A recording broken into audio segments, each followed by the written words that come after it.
कहते हैं कि सही फैसले लेना अनुभव से आता है और अनुभव गलत फैसले लेने से आता है। तो जय माता दी बच्चों, हम लोग मैथ का सिंपल कंसेप्ट सीखेंगे। RRB NTPC 2021 में आया हुआ प्रीवियस ईयर क्वेश्चन है, बहुत बेसिक क्वेश्चन है। क्वेश्चन कह रहा है कि एक व्यापारी द्वारा दो वस्तुएं बेची जाती, मतलब दो सामान को बेचा जा रहा है, उनमें से एक वस्तु को 20% लाभ पर बेचा जाता है। यानी जो एक वस्तु है, जिसे मान ली कि एक वस्तु CP1 मान ली, पहला हमने वस्तु का क्रय मूल्य मान लिया और दूसरा वस्तु का, दो वस्तु है जिसका विक्रय मूल्य दूसरी वस्तु के क्रय मूल्य के बराबर है। उनमें से एक वस्तु को 20% लाभ पर बेचा जाता है जिसका विक्रय मूल्य दूसरी वस्तु के क्रय मूल्य के बराबर है। देखो, दूसरी वस्तु का क्रय मूल्य यानी यहाँ CP2 मान लिए, उनमें से एक वस्तु को 20% लाभ पे बेचा, यानी 20% लाभ। तो अगर CP1 है तो इसको 20% लाभ यानी 120% पे बेचा जा रहा है।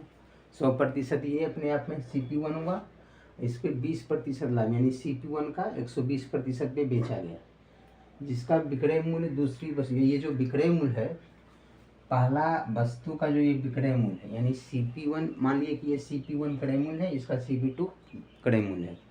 तो CP1 को बेचा गया 20% लाभ पे, यानी 120% पे बेचा गया। तो CP1 का ये 120% ये हो गया पहली वस्तु का विक्रय मूल्य, जिसका विक्रय मूल्य दूसरी वस्तु के क्रय मूल्य के बराबर, यानी ये इसके बराबर है। बराबर कर दिए।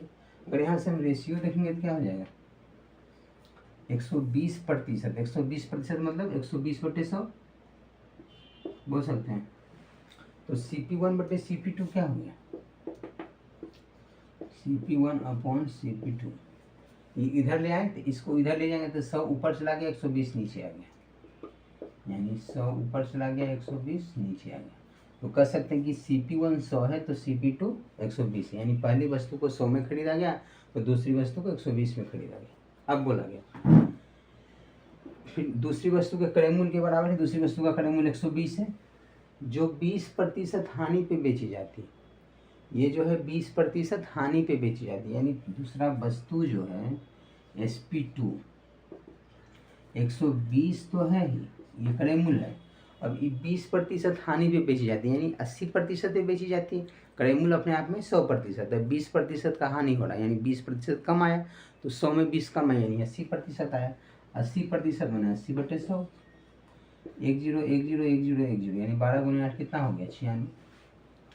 यानी यहाँ से क्या गया, CP1 CP2, अब SP1 भी है, हमको पता है क्या।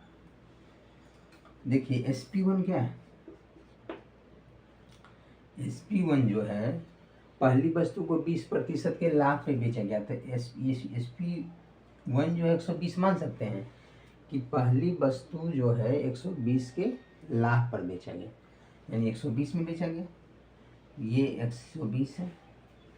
SP2 आपका क्या है, अब यहाँ से देख लेते हैं। SP2 आ गया 96, यानी दूसरी वस्तु को बेचा गया 96 में 20% की हानि पे, पहली वस्तु को बेचा गया 20% के लाभ यानी 120 में। आपको क्रय मूल्य दोनों वस्तु का पता है 100 और 120। तो आपसे पूछा कि प्रभावी प्रतिशत लाभ यानी टोटल क्या हुआ। अगर टोटल CP देखें हम, टोटल CP तो 100 + 120 यानी कितना, 220। और उसी तरीके से टोटल SP देखें, टोटल SP अगर हम देखें तो 120 + 96 यानी कितना है, 216 हो रहा है। 120 + 96 216। तो यहाँ देख रहे हैं कि CP 220 है लेकिन SP 216 है, तो इससे कम है, तो लॉस हो रहा है, यानी प्रतिशत हानि निकाल लेते हैं। कितने का लॉस, 4 का लॉस। कितना पे, CP 220 × 100। सो सिंपल तरीके से ये प्रतिशत आ गया, 0 से 0 कैंसिल, 2 से काटेंगे, 2 से काट देंगे, 2 × 4 20/11, 20/11%, यानी कितना, 11 एकम 11, 9 पे 0 11 88, यानी 1.8% का हानि हो रहा है। 1.8, सी ऑप्शन हमारा right answer for this question. समझे कि नहीं समझे, बिल्कुल तरीके से समझ गए। क्वेश्चन में कहा कि दो वस्तुएं बेची जाती है, उनमें से एक वस्तु पे 20% लाभ पर बेचता है जिसका विक्रय मूल्य दूसरी वस्तु के क्रय मूल्य के बराबर है।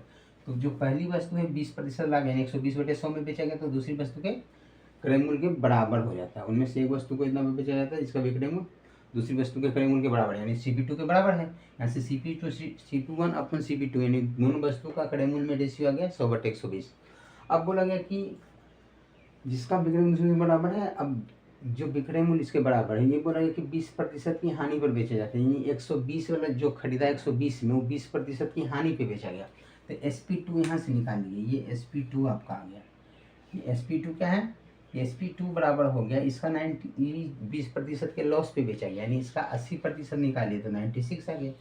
यानी यहाँ से SP1 अपन SP2 निकाले तो SP पहला वस्तु को बेचा गया 120 में, दूसरा वस्तु को बेचा गया 96 में। अब जबकि दोनों वस्तु को खरीदा गया 100 + 120 यानी 220 में, और दोनों वस्तु को बेचा गया यानी 216 में। तो यहाँ से हो रहा है हानि बराबर प्रतिशत निकालिए 1.8% लॉस हो रहा है। तो इस तरीके से इजी वे में समझ गए हम। प्रैक्टिस 2-4 बार करेंगे तो बहुत सिंपल लगेगा, कुछ खास नहीं है। तो हम लोग नेक्स्ट वीडियो में नेक्स्ट के साथ, थैंक यू सो मच।